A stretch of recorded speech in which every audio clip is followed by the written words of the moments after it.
Hi, my name's Sophia, and this is the story of how Crash changed my life. Or at least how it altered my view of spectatorship forever. Let me take you back to July 2024. We're at Picture House Central's annual all-nighter. This one in particular is hosted by writer-director Rose Glass, entitled Glasterpieces, in which she curated an evening of films that inspired her work, shown alongside her own two features. What have you done to its eyes? Ending with David Cronenberg's 1996 techno-erotic thriller, Crash. Now, important information to note. I had just finished a 10-hour shift and in fact missed the first hour of St. Maud because they wouldn't let me leave early despite my begging, and I'm absolutely notorious for falling asleep. Anywhere, anytime, any film. Considering the concept of an all-nighter, the conditions were not ideal. By the time Crash rolled around at about 4 a.m, I was fading fast. Determined to stay awake, but very plainly losing that battle, I was confronted by what can only be described as a spiritual experience. The film begins, Howard Shore's score kicks in, and almost immediately, I'm out like a light. As I drifted in and out of consciousness, my viewing became a series of disjointed images and corporeal sensations. No dialogue, glinting metal, colliding bodies, blood, breath, and, well, sex. The film began to take on a strange, dreamlike logic, presenting itself to me in a series of atmospheric, steamy vignettes. Despite only seeing around 35% of it, I left the cinema completely transfixed. I went home, took a nap, and watched it again the same day, this time with no interruptions. And my instincts were correct. I would never be the same again. What became so fascinating in that moment wasn't just the film, which in itself was unlike anything I had seen before, but also the way I had encountered it. Why had Crash lent itself so readily to this fragmented, semi-conscious viewing experience? It's a linear narrative, not particularly experimental in its form, but nevertheless, Crash seemed to thrive in that threshold space between sleep and consciousness, a space in which many films do not operate successfully. Whatever you do, don't fall asleep. This made me think about our relationship as spectators to the act of an accidental nap. That feeling of waking up disoriented and often annoyed at the unconscious interruption. But is there ever a time in which sleep in the cinema is purposeful or productive? Apichatpong Veerasettakul is perhaps the most prominent figure discussing cinema's relationship with sleep. His films are languid, hypnotic experiences that lend themselves to the semi-conscious state.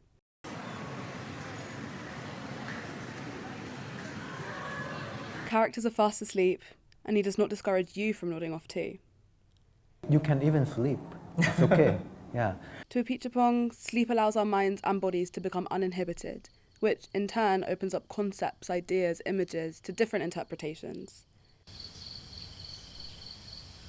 Here, sleep isn't an inconvenience or disturbance to the cinematic experience, but an enhancement of what film can achieve, of what it can reveal about our conscious and subconscious alike, and how it can shift spectatorial attitudes.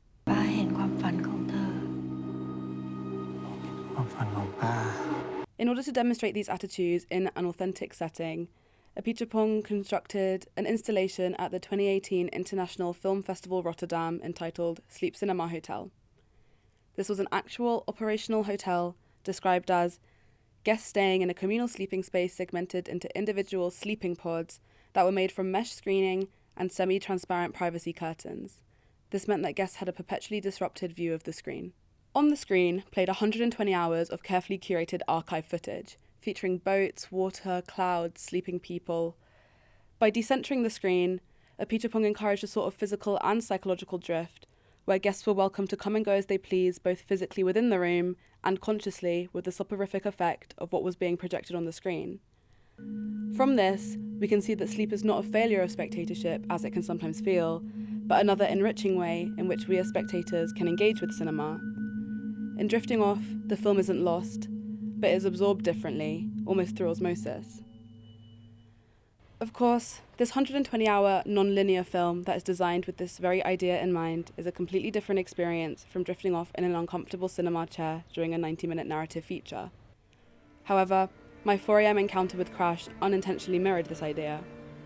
I wasn't watching it the right way, whatever that means, but something about its atmosphere, its cool detachment, seemed to invite exactly that, an absorption. The film's tone is affective rather than emotional. hypnotic rather than dramatic. It functions as a series of erotic tableaus while maintaining narrative cohesion, moments that don't demand or even require interpretation so much as submission. It makes sense that my half-asleep body, primed to absorb rather than analyse, was the perfect receptor for it, and also why the film was received so differently by different audiences.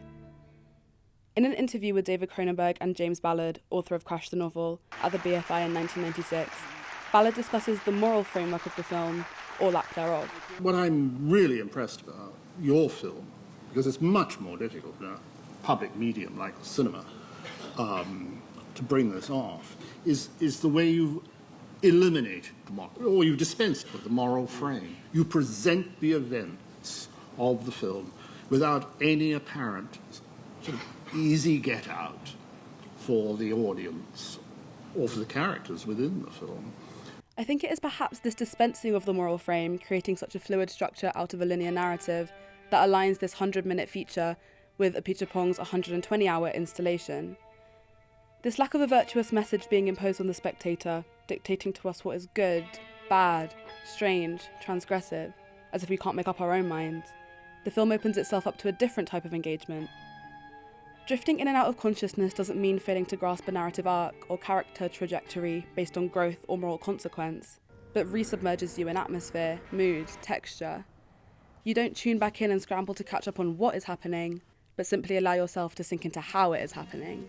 James Dean died of a broken neck and became immortal. Like Sleep Cinema Hotel, Crash invites a mode of spectatorship that privileges affect over comprehension, proximity over clarity, a kind of ambient viewing that doesn't demand your full attention but rewards your partial presence. As Ballard puts it, I wanted to write a book where, the reader had nowhere to hide. And I think the film goer watching David's film has nowhere to hide. The people on screen are the people in the audience. Since this first encounter with Crash, I have rewatched the film countless times.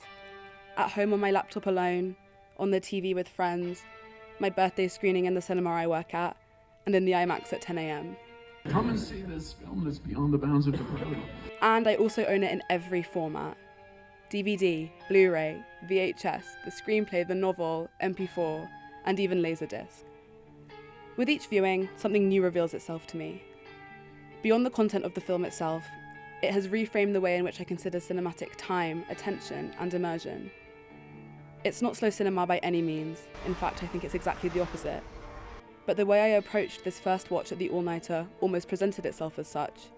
It shows that sometimes our most powerful encounters with film don't happen under ideal conditions, but in a subconscious state, in the gaps, in the fragments. Or maybe this is all just a way to make myself feel better about my terrible propensity for naps.